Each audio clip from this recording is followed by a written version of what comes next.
是否愿意当你的妻子？我愿意做你的影子。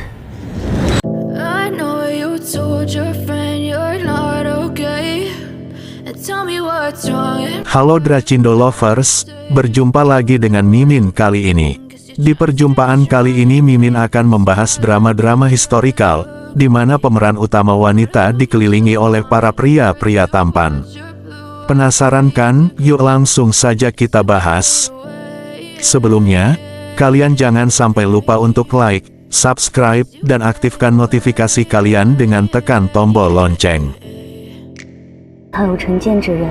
哎呀，这个四娘子啊，这个性子，请随她，令人生厌。 7.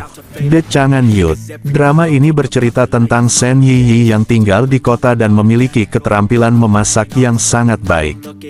Ketika dia masih muda, dia berteman dengan Shen Diyi. Diyi tiba-tiba meninggal karena batuk dan hidupnya tetap menjadi misteri. Untuk membalas persahabatannya dengan Diyi, Yiyi menyamar sebagai Diyi dan pergi ke Chang'an Lusing untuk memenuhi kontrak pernikahan. Selain itu, dia ingin mencari tahu kebenaran di balik meninggalnya Diyi. Untuk menunda pernikahan, Yiyi berpakaian seperti pria dan memasuki Sangye Guan bersama tunangan Diyi, Tang Jiuhua. Mereka juga bertemu dengan Yang Xian yang diperintahkan oleh kaisar untuk menyembunyikan identitasnya dan memasuki Sangye Guan. Bersama-sama, Shen Yiyi, Yang Xian, Tang Jiuhua, Pangeran kedua Li Xin Yuan dan pendekar pedang Du Gu Musu memecahkan banyak kasus aneh. Mereka menghadapi kedutaan kerajaan timur, dan membentuk 5 putra Sangye Guan, menjadi terkenal di seluruh Chang'an.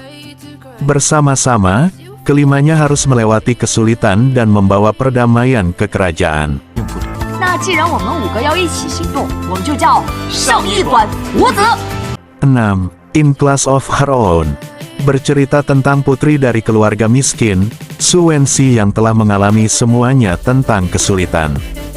Bersedia melakukan apapun untuk membantu serta menjaga keluarga tercintanya, Wenxi telah berusaha keras untuk memenuhi kebutuhan. Inilah sebabnya, ketika ada kesempatan untuk bekerja sebagai penulis muncul dengan sendirinya, dia rela mengambil pekerjaan itu, meskipun melakukan itu berarti dia harus menyamar sebagai laki-laki. Tipu muslihat tampak cukup polos, sampai hari di mana putra Perdana Menteri, Feng Chengjun masuk ke dalam hidupnya. Terkesan dengan karya Wenxi, Feng Chengjun menjalankan rencana yang membuat Wenxi tidak punya pilihan selain mendaftar di Akademi Yunsang yang terhormat.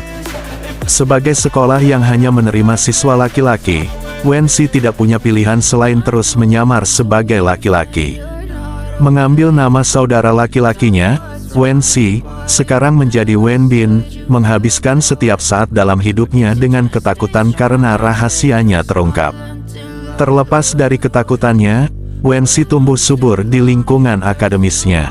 Menggunakan kecerdasan, kebaikan, dan daya tariknya, Wenxi mendapatkan rasa hormat dan persahabatan dari trio rekan cendekiawan yang, bersama-sama, dikenal sebagai Kuartet Yunsang. Dengan teman setia di sisinya, dan cinta yang baru ditemukan tumbuh di hatinya, Wenxi menemukan kekuatan untuk menghadapi kesulitan yang tak terelakkan menghampirinya. Tapi apakah kekuatan yang baru ditemukan ini akan hancur begitu rahasia tergelapnya terungkap? 一个人，特别是唐僧，上了战场就不可以放弃跟逃避。 5. The Journey of Chongxi. Cerita dimulai dari Raja Iblis Nilun yang dimusnahkan dan meninggalkan klan iblis yang compang-camping saat mereka melarikan diri ke alam fana. Chongxi murni dan baik hati, namun dia menahan nafas jahat yang kuat di dalam dirinya. Setelah diselamatkan oleh Cubu Fu yang abadi, dia bertekad untuk berkultivasi di Nanhua tetapi ditolak karena telah diramalkan bahwa dia akan menjadi iblis. Pada saat ini, Yang Mulia Lo Yin Fan secara mengejutkan menerima Chongxi sebagai satu-satunya muridnya. Chongxi sangat bergantung pada Luo Yin Fan dan berharap tidak lebih daripada berada di sisinya. Pada gilirannya, Luo Yin Fan berjanji untuk melindunginya. Sebuah konspirasi menyebabkan pemenjaraan Chong Zi dan Luo Yinfan tidak dapat melakukan apapun untuk membantu, menyebabkan kematiannya demi perdamaian. Di kehidupan keduanya, Chong Zi datang ke Nanhua lagi. Luo Yinfan mengenalinya dalam satu pandangan. Untuk melindunginya, dia menyegel racun jahat di dalam dirinya dan menjaganya tetap dekat, sehingga melanjutkan hubungan mereka sebagai guru dan murid. Namun, tidak ada jalan keluar dari roda takdir. Chong Zi sekali lagi menjadi sasaran banyak anak panah. Karena marah, dia memeluk sisi iblisnya dan mencapai titik tidak bisa kembali. Nasib telah memainkan lelucon yang kejam pada kekasih yang bernasib sial. Yang satu adalah tuan terhormat yang memikul dunia di pundaknya, sementara yang satunya lagi memiliki darah klan iblis yang mengalir di nadinya. Mereka jatuh cinta tanpa daya, berbalik tanpa daya satu sama lain, namun mereka tetap tidak bisa melepaskan diri dari perasaan mereka. Bisakah cinta mereka mengguncang aturan langit dan bumi? 仙术，等我学会了仙术，一脚把你打趴下，让你听到的虫子就害怕。你胡说，我是不是世界上对我最好的人？ 4. Jun Jiuling. Selama hari pernikahannya, Chu Jiuling alias putri mantan putra mahkota, menemukan bahwa orang yang membunuh ayahnya adalah pamannya, yang merupakan kaisar saat ini. Saat dia memutuskan untuk membalas dendam, dia hampir dibunuh oleh suaminya, seorang penjaga Jinyiwei bernama Lu Yunqi. Untungnya, dia diselamatkan oleh tabib jenius Zhang Qingshan. Chu Jiuling kembali dengan identitas baru, yakni Jun Zhenzhen, putri yatim piatu dari seorang kasim. Di bawah perlindungan keluarga dari pihak ayah, dia membantu keluarga Fang mengungkap skema kaisar, menyelamatkan mereka dari korban skema politik.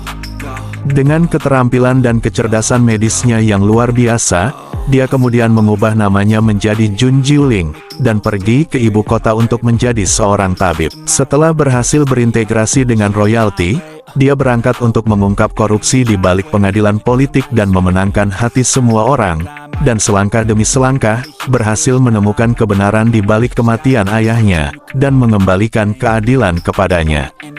Sementara itu, dia juga terlibat hubungan romantis yang rumit dengan 3 pria berbeda, yakni putra Adipati Chen Zuzan, bangsawan Ning Yunzhao, dan mantan suaminya Lu Yunqi. Dengan perdamaian dunia sebagai tujuan utamanya, dia akhirnya membantu kaisar dalam bertahan melawan musuh dan membantu kaisar yang bijak dalam naik tahta.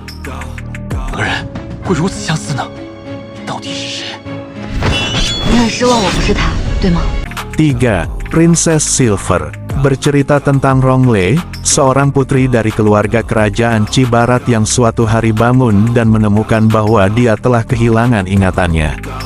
Dia diperintahkan untuk menikahi Zhongzheng Wuyu, pangeran ketujuh dari kerajaan tetangga Lin Utara, meskipun calon suaminya menolak untuk membiarkannya masuk ke dalam rumahnya.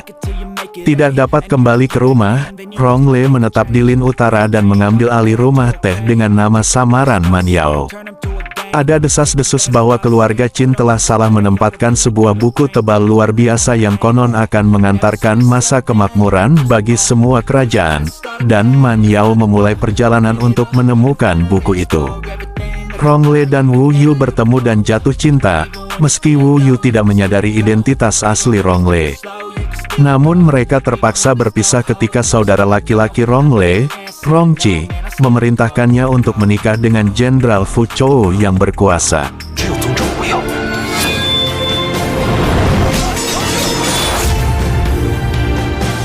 2. Love Like the Galaxy. Cheng Shaoxiang muda tertinggal karena orang tuanya pergi berperang. Untuk melindungi dirinya dari bibinya yang licik, dia harus ekstra rajin sambil berpura-pura sebaliknya. Namun, bertahun-tahun keterasingan membuat mereka sulit untuk menjadi keluarga lagi. Kurang cinta seumur hidupnya, Cheng Shaoxiang pragmatis dan tidak aman dalam memilih pasangan untuk menikah. Dia bertemu 3 pria, yakni putra angkat Kaisar Ling Buyi, Yuan Shen yang berbakat dari Gunung Bailu, dan bangsawan Lou Yao yang masing-masing memiliki pro dan kontra. Meski jalan menuju cinta bergelombang, dia tidak pernah menyesali setiap pilihan yang diambilnya. Melalui interaksinya dengan Ling Buyi, dia secara tidak sengaja terlibat dalam misteri seputar keluarga dan identitasnya. Keduanya tumbuh dari pengalaman mereka dan bekerja sama, menjunjung kebenaran di hati mereka untuk menyelesaikan krisis nasional. 为什么还不报仇？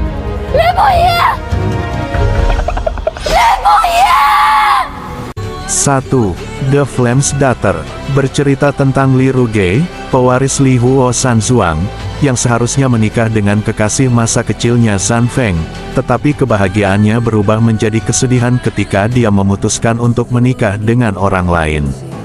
Dia meninggalkan rumah untuk mencari cara untuk memenangkannya kembali. Dia kemudian bertemu Yin Su, seorang abadi yang nakal, yang terus-menerus menggoda membuatnya melupakan kesengsaraannya. Tanpa sepengetahuannya, dia telah mengawasinya sepanjang hidupnya dan kemunculannya bertepatan dengan kemunculan kembali An Hegong, sebuah organisasi jahat yang diam-diam mengendalikan Jianghu dan pemerintahan. Yin Su bertekad untuk melindungi Ruge dari kemarahan pemimpinnya, An Yeluo, yang memiliki dendam pribadi terhadap Li Huo Sanzuang. Rencana rahasia An telah membuat Zhan Feng melawan keluarga Li. Langkah selanjutnya adalah menggunakan Yu Zihan, saudara seni bela diri Ruge yang juga merupakan putra ketujuh dari kaisar yang berkuasa, untuk membuat celah antara Ruge dan Yin Su sehingga memulai kekacauan di istana.